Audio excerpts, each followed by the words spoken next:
Hello friends, good morning everyone. I hope you are all doing well. ময়ো ভালে আছো। ৰাতিপুৱা 4 বজাত যেনেকৈ মোৰ আৰম্ভণি হয় দিনটো তেনেকৈ আজিৰ দিনটো আৰম্ভণি হৈ গৈছিল। প্ৰথমতে ফ্ৰেছ হৈ ল'লো, ব্ৰাছ কৰিলো, নিজৰ ষ্টাডি টেবুল ঠিক কৰিলো। আজিৰ দিনটো যি পৰা আছিল সেই সকলোখিনি ৰিভাইজ কৰিম, কুৱেশ্যন ছল্ভ কৰিম। আপোনালোকৰ লগত ফ্ৰেণ্ডছ পজিটিভ থটছ শ্বেয়াৰ কৰোঁ বুলি ভাবিছোঁ। Success starts with every challenge, not from the comfort zone. Success start হয় চেলেঞ্জেৰে, আৰম্ভ হয়। যেতিয়া আমি ছাকচেছৰ ফালে যাওঁ, তো আমি চেলেঞ্জক ফেচ কৰিব লাগে, কমফৰ্ট জোনক এৰিব লাগে। এইটো মূল মন্ত্ৰ। ৰাতিপুৱা উঠিবলৈ ডিফিকাল্টি হয়, মন নকৰে, বা যদি আমি কমফৰ্ট জোনক এৰি নিদিওঁ তেন্তে ছাকচেছ কেতিয়াও আচিভ কৰিব নোৱাৰিম।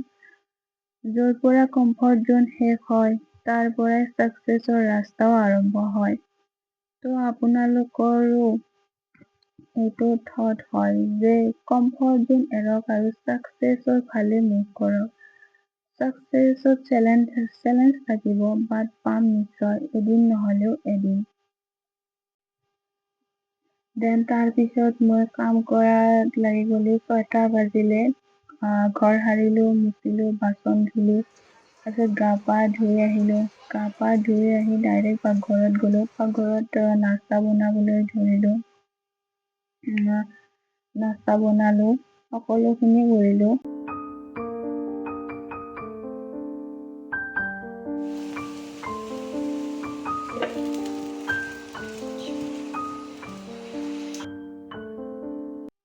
এতিয়া মই পঢ়িবলৈ আহিছো। চ' ফ্ৰেণ্ডছ, ৰিভাইজ মই লিখি কৰোঁ, মই ৰিকল কৰি আছো। যিমান আমি ৰিভাইজ কৰিম সিমান আমাৰ মাইণ্ডত বেছি দেৰিলৈকে থাকিব। আমি কি কৰোঁ, এনেকৈ পঢ়ি এৰি দিব নালাগে।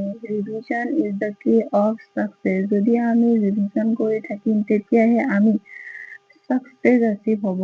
এনেকুৱা নহয় যে আজি পঢ়িলো আৰু তাৰ পাছত পাহৰি গ'লো। তাৰ পিছত এমাহ পাছত সেই বস্তুখিনি যে পঢ়ি আছে তেতিয়ালৈকেতো সকলোখিনি পঢ়া পাহৰি যাব। এণ্ড ৰিষ্টাৰ্ট কৰিব লাগিব আমি দ্বিতীয়বাৰ। সেয়েহে সদায় 1 ইউনিট পঢ়ক। 4 দিনৰ পিছত দ্বিতীয়বাৰ ৰিভাইজ কৰক। তাৰপিছত এসপ্তাহৰ পিছত ৰিভাইজ কৰক।